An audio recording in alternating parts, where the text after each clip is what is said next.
So Bill de Blasio, the mayor of New York City, not only had cops turn their backs on him at the funeral for the murdered police officers, he also spoke at the graduation ceremony for New York City Police today, and there as well, he was booed and he was heckled and he was treated with the utmost level of disrespect, an incredible level of disrespect.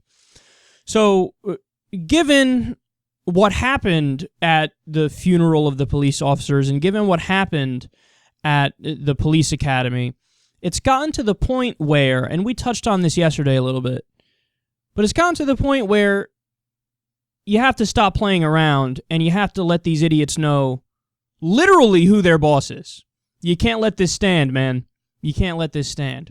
Because think about what this story says about the police department. Like, they don't realize, because they're in their own little arrogant bubble where they think they're right about everything, but what this says about them is they're not really willing to protect the people and stand up for the people who might disagree with them. So, ironically, they're proving all the points that the liberals have made about them all along.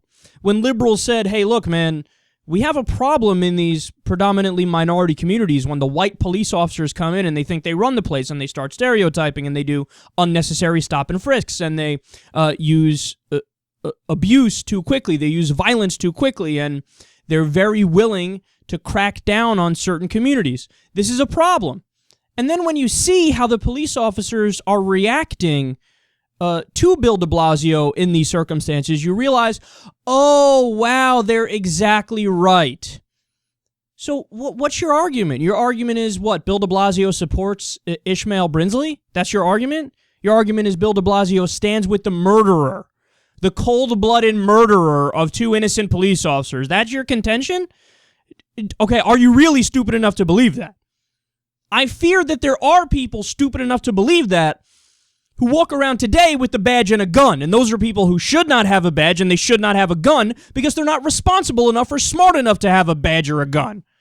This guy, Ishmael Brinsley, we spoke about this already, but this guy was arrested 19 times in his life. This guy tried to commit suicide at one point in the past. This guy shot his girlfriend the same day that he murdered the two police officers. So you're going to sit there and you're going to tell me this was really politically motivated? This guy had deep mental illness issues, and if he thought he was shooting cops and killing cops for Mike Brown or Eric Garner, he's mistaken, because that doesn't represent Mike Brown or Eric Garner or the peaceful protesters who are trying to get justice on those issues. But the police department is really silly enough to believe what? That Mayor de Blasio supports Ishmael Brinsley and he supports violence against police officers, when all Bill de Blasio said was, hey man, we have some problems in the police department. We have some problems that need to be addressed. We need to change the laws. We need to tweak the laws. We need to end the drug war, which cracks down on non-violent criminals, which gives license to police to harass black men and Latino men. We need to, in certain cases, have special prosecutors where if there's a conflict of interest between the prosecutor and the police department, you can't have that prosecutor turn around and bring up one of those police officers on charges because it's a conflict of interest. They're not going to do it. They're not going to do their job effectively. So when you have Mayor de Blasio come out and say these things, to act like he's wrong, number one, which he's not, and number two, that means he's siding with murder, it means you're just not that bright. It means that all those police officers who did that, you are tribal by nature. Like everything anybody has ever said about the blue shield, it turns out in this case, it's true. The whole idea of the blue shield that, look, police officers look out for our own and that's it. Like, we are our own army, essentially, and if one of our guys does some fucked up shit, we are not out to get justice. We are out to watch their back. We're out to help them out. No matter what they did, even if they murdered an innocent person, we're still on their side. All de Blasio is asking for, all the peaceful protesters were asking for, is justice. That's it. They're not asking for people to go out and murder police officers. That's absurd, and everybody knows that's absurd, except the cops. Because the cops turned their backs on Bill de Blasio at the funerals like he didn't stand with the police officers. Spare me. And they booed him and they heckled him at the academy. So what are we doing? We're breeding new generations of police officers who have this in-group, out-group mentality.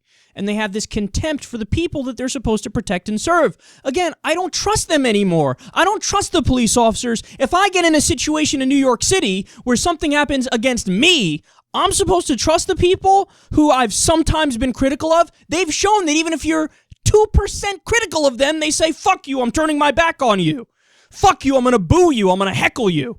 No, your job is to protect and serve everybody, those who agree with you and those who disagree with you. Whether they disagree with you 2%, 10%, or 80%, you're supposed to do your job because you're the representative of the taxpayers. You protect and serve the people regardless of their political ideology, regardless of what kinds of policies they would implement in regards to what your job is. So it's unjust and it's unfair and it's ridiculous to continue to be disrespectful to de Blasio in this respect, when again, all the guy wanted and all we all wanted was justice. And we also wanted community policing, where people from their own communities police themselves and they get into the police department, because then you have better connections between the officers and the people. And we also want the cameras. Not saying that the cameras are going to stop every problem, because we know they won't. We saw what happened with Eric Garner, but what does happen is each individual officer is less likely to commit abuse when they're wearing the cameras because they're more cognizant of how they're acting. That's a fact. Study has shown that. So this is all we're asking for, minor tweaks to policy that affects police officers. And how do they respond? They say, how dare you, we're going to turn our backs on you. If you don't fall in line and agree with us 100% of the time, you're the enemy. So if I was Bill de Blasio, I would crack down, I'd start firing people, I'd start cutting pay and letting people know who's boss, because this cannot stand.